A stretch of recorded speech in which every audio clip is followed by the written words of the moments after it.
Kasus double pada puyuh atau biasa disebut prolapsus sering terjadi pada puyuh yang mulai belajar bertelur. Namun kasus seperti ini juga sering dijumpai pada puyuh yang sudah lama bertelur. Kita akan bahas secara lengkap, jangan di skip-skip biar teman-teman paham. Oke?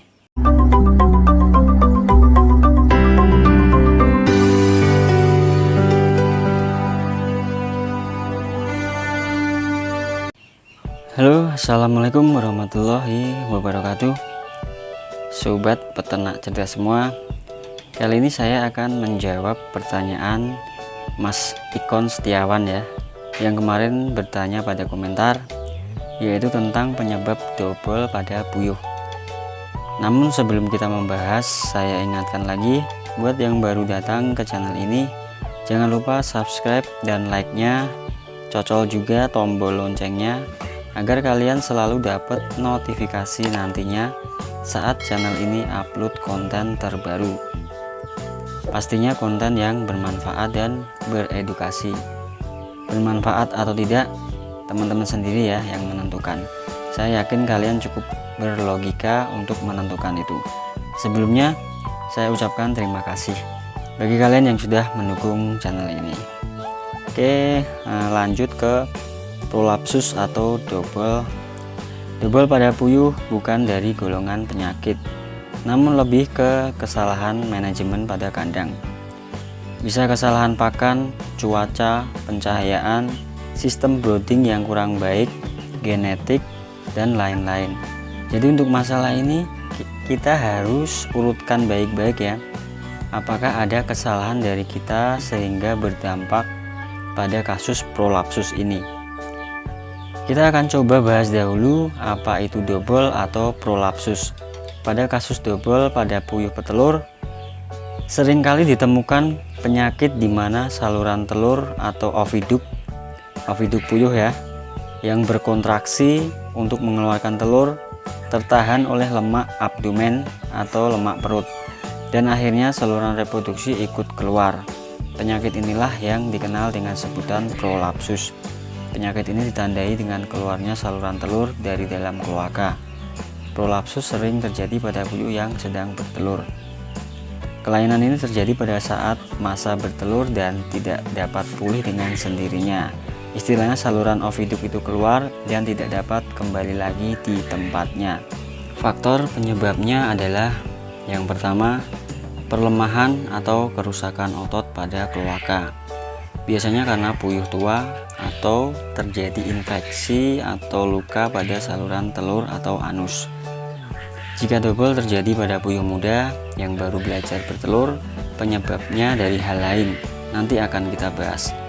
Untuk faktor kedua, pencahayaan yang terlalu tinggi. Cahaya bersifat menstimulasi kedewasaan kelamin bagi puyuh. Dewasa terlalu dini saat organ reproduksi belum siap dan belum sempurna juga akan berdampak pada kasus double atau prolapsus. Berbeda dengan kita ya manusia, dewasa terlalu dini akan menyebabkan kehamilan tanpa nikah.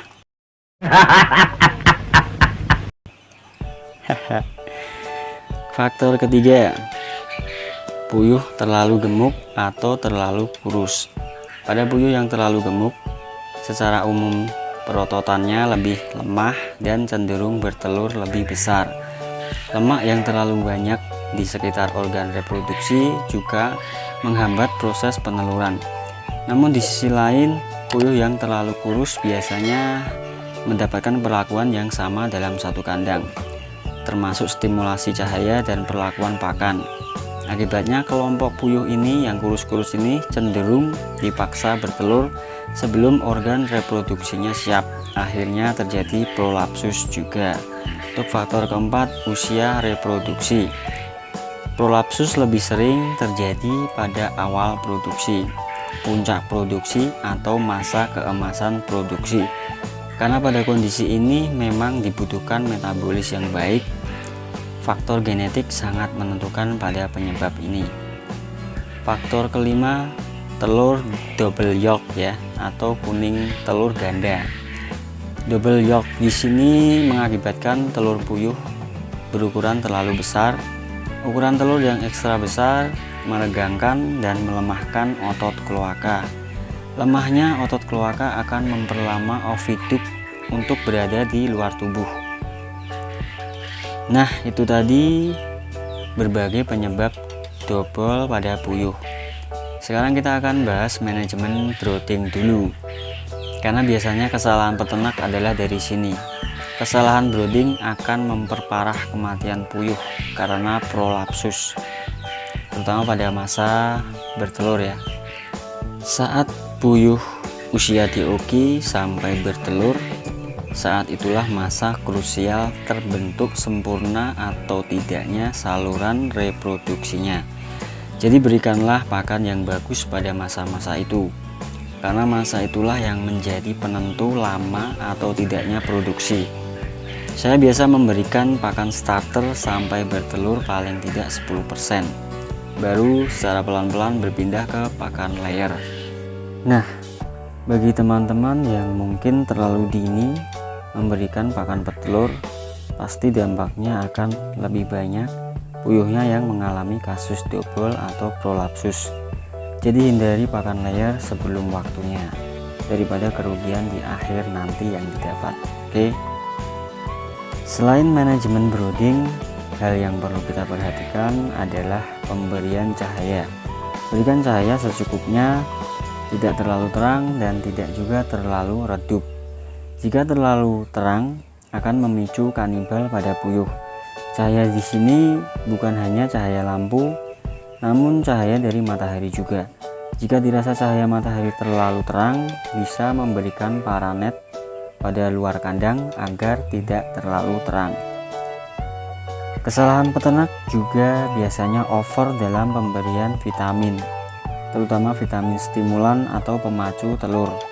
Untuk awal-awal bertelur sebaiknya jangan dulu diberikan stimulan.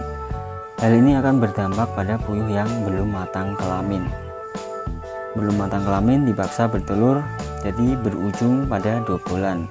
Pemberian herbal pembesar telur seperti mengkudu yang over dalam pemberian pun juga akan berdampak sama. Walau herbal, kalau over juga tidak akan bagus. Jangan lupa pikirkan juga kenyamanan kandang, suhunya juga dijaga ya agar tetap nyaman, tidak terlalu panas atau terlalu dingin. Manajemen pakan juga harus kita pikirkan baik-baik sesuai nutrisi yang dibutuhkan puyuh. Jika dirasa puyuh banyak yang kena prolapsus, sebaiknya pemberian pakan kita takar agar tidak over. Protein yang berlebih juga akan berdampak pada kegemukan pada puyuh dan membuat telur terlalu besar. Ada kalanya kita mengurangi jumlah pakan. Kita sebagai peternak juga harus jeli kapan kita harus mengurangi pakan. Contohnya jika banyak terjadi kasus double yolk atau kuning telur ganda. Hal ini untuk mengurangi risiko rusaknya jaringan otot pada oviduct yang tentunya menyebabkan double juga.